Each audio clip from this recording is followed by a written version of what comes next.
Então, se nós olharmos bem para os personagens principais da história da Disney, o herói se parece com o ocidental e o vilão e o bobo da história é o gênio. Esse gênio é bobo. Esse sim se parece, mas tem os traços físicos que nós esperamos, ou que nós identificamos claramente num oriental. Né? Assim, mas peraí, né?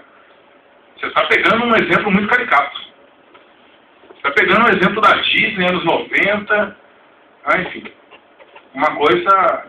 Será que em outros períodos da história, algum outro tipo de representação sobre os árabes e muçulmanos também não consolidou de alguma maneira um padrão cultural rival ou concorrente?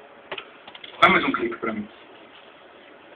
Essa é uma tela do século XVI de um pintor espanhol da cidade de Granada, chamado Ñañez de la Almedina.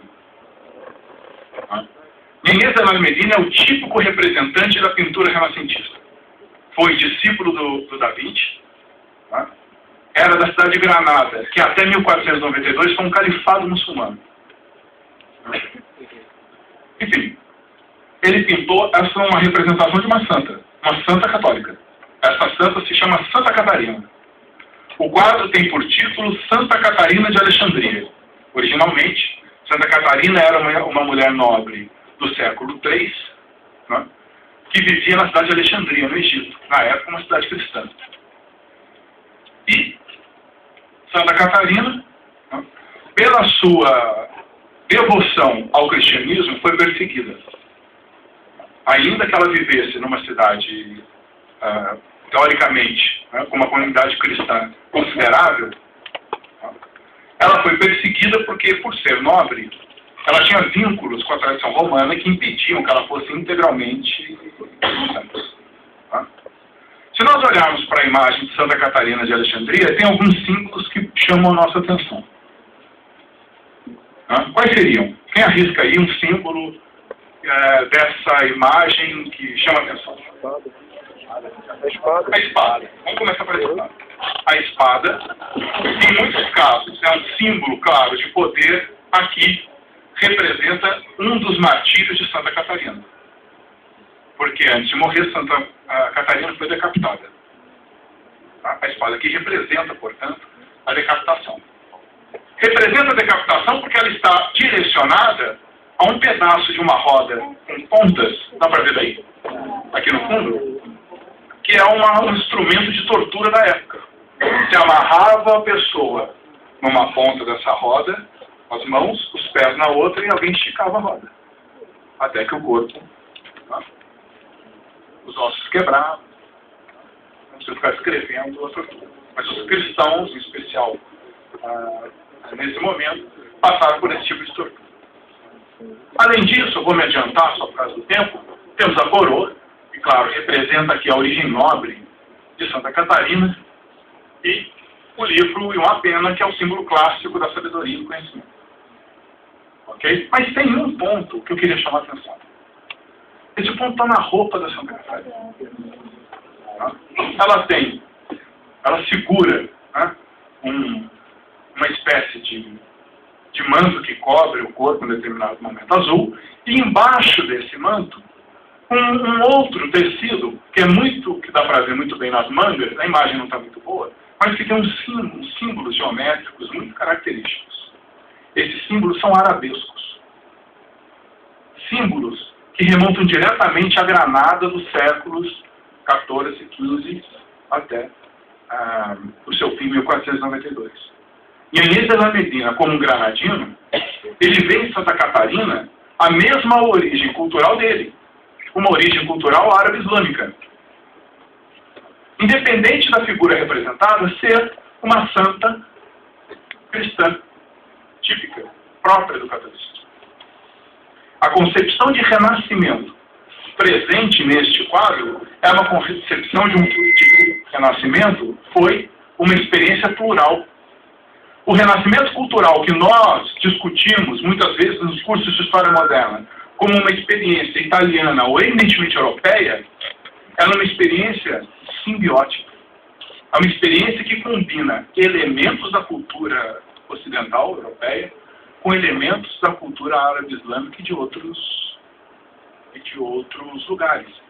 Lugares que tinham acesso à Europa por rotas comerciais já conhecidas do século XVI. Os tecidos vinham justamente dessas rotas.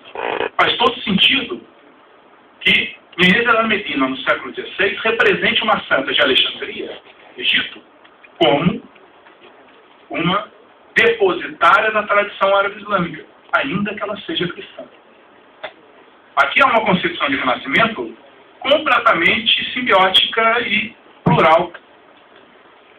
Mas, se nós olharmos para uma outra tela, do mesmo período, com o mesmo tema, isso não fica dessa maneira. Dá mais um clique para mim. Aqui. A Santa Catarina aqui de novo. Tá?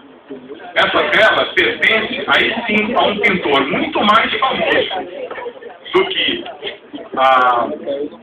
Inês al-Medina, que é um pintor italiano chamado Tiziano. Já ouviram falar? Aqui. Essa é a Santa Catarina de Tiziano. Para começar, o que Tiziano faz? Retira Alexandria do nome dela. É só Santa Catarina. Se ela vem do Egito, melhor deixar isso para lá. Essa é a Santa Catarina Católica Padrão. O que chama atenção nessa pintura? Parece sagrada.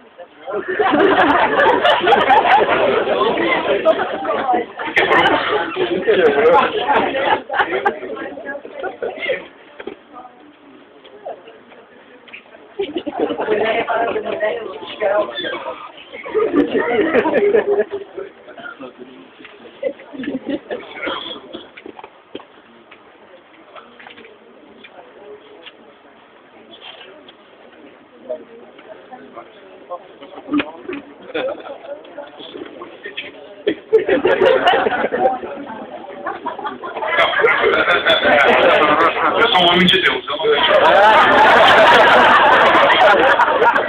vou me adiantar só por causa do nosso tempo. Tá? Alguns símbolos são idênticos aos símbolos da Santa Catarina de Medina. A espada está lá, a coroa está na cabeça, enfim, um pedaço da roda aqui, que não dá para ver muito bem. Tá? Mas essa é uma Santa Catarina que tem uma concepção de renascimento, que é a nossa concepção de renascimento no curso de História Moderna. O renascimento é uma experiência eminentemente europeia, italiana, em especial. A questão é que, assim como em plenos anos 90, Aladim não pode se parecer com oriental, Santa Catarina de Alexandria deixa de ser de Alexandria. Santa Catarina não pode se parecer com alguém que, de alguma maneira, tem vínculos com a região que, em pleno século XVI, não pertence mais à cristandade. Há aqui, portanto, um reconhecimento do Renascimento como uma experiência que não tem participação de outro povo, senão dos europeus. Tá? Então, na verdade, essas representações sobre os orientais, em especial sobre os árabes, é muito significativa, porque ela se transforma, assim como outras representações, ao longo do tempo histórico. Em cada determinado contexto, essa representação se ressignifica. E aí eu quero, antes de passar para os conceitos do Oriente Médio, eu quero mostrar uma reportagem do ano passado. Para mim,